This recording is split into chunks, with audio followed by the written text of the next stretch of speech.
Hello everyone, get ready for your dictation.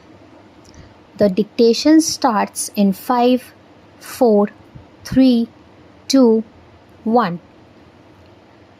The Industrial Policy Resolution of 1948 was good so far as it went, but unfortunately, the spirit of it could not be understood or appreciated by the common man in this country.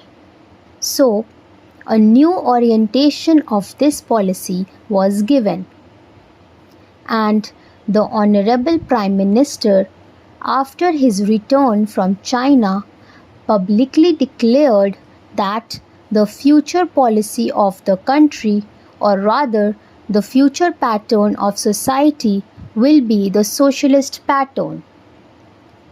That was further emphasized by the resolution passed at the Avdi session of the Congress and later reiterated by Shri Debar, President of the Indian National Congress. I am very glad to say that the spirit of it has been caught by the nation today. If I may say so, the nation has taken up the challenge for securing the socialist pattern of society. It behoves all sections, both inside this house as well as outside, without having mutual recriminations, to try and propagate in a sincere manner and establish the socialist pattern of society indicated by the statements of the great leaders of our country.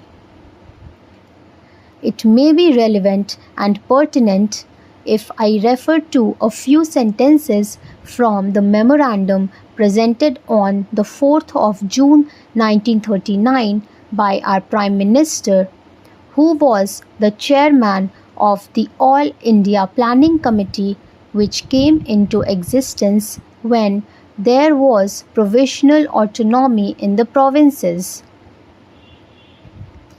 On pages 39 and 40 of that report, he stated, "It is clear that the drawing up of a comprehensive national plan becomes clearly an academic exercise with no relation to reality unless the planning authority or those to whom it is responsible are in a position to give effect to the plan. If this authority is powerless or circumscribed or restricted and has limited activities, it cannot plan. An essential prerequisite for planning is thus complete freedom and independence for the country and removal of all outside control. This implies that the country possesses in itself full sovereign authority to take any measures, adopt any policies, and form any relations with other countries as may seem best to its governing authority in the interests of the country and its people. National independence is thus an indispensable preliminary for taking all the steps that might be found necessary for carrying out the 5-year plan in all its various aspects throughout the whole country. At the present moment, it is clear that not only have we in India no national independence, but we are hedged in and obstructed by numerous restrictions, limitations, safeguards, and reservations which block the path to planning and progress. Our plan for national development must, therefore, be drawn up for a free and independent India. Thanks to the sacrifices made by millions of our countrymen and countrywomen under the leadership of the father of the nation, Mahatma Gandhi, we have today secured complete sovereign political independence at a time when the nations of the world were engaged in the bitterest struggle using all the weapons of destruction.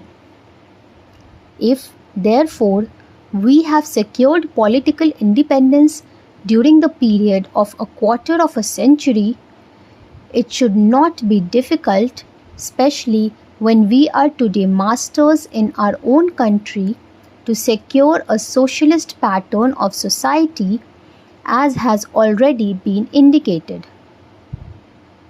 But it requires the assistance, the propaganda, the active work of all those who are interested in this.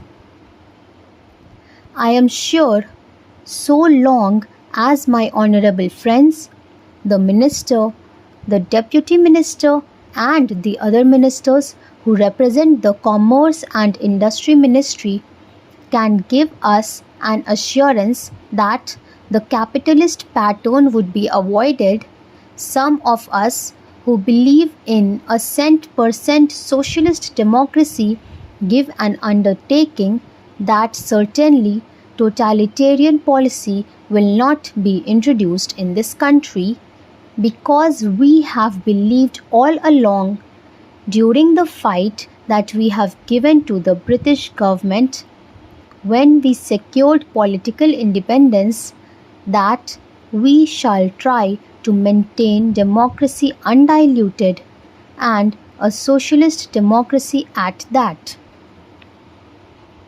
I am absolutely certain that in this country of ours, liberty of thought, liberty of speech, and liberty of action will be guaranteed to every citizen to express his views in the manner he pleases. I therefore assure my honorable friend that so long as we do not, in the garb of a socialist pattern, support a capitalist system, India will stand 100% for a socialist democracy. Now, luckily for us, the fundamental rights of the Constitution have declared that a citizen would be assured of many of the social amenities which will give reasonable comfort from the womb to the grave. But mere enunciation, as I have said many times, will not satisfy the common man unless the saying is put into effect. I am absolutely certain, therefore, that so long as there is a determination on the part of our countrymen, we will be in a position to secure a socialist pattern of society. It is not even possible to draw up a plan on any other basis.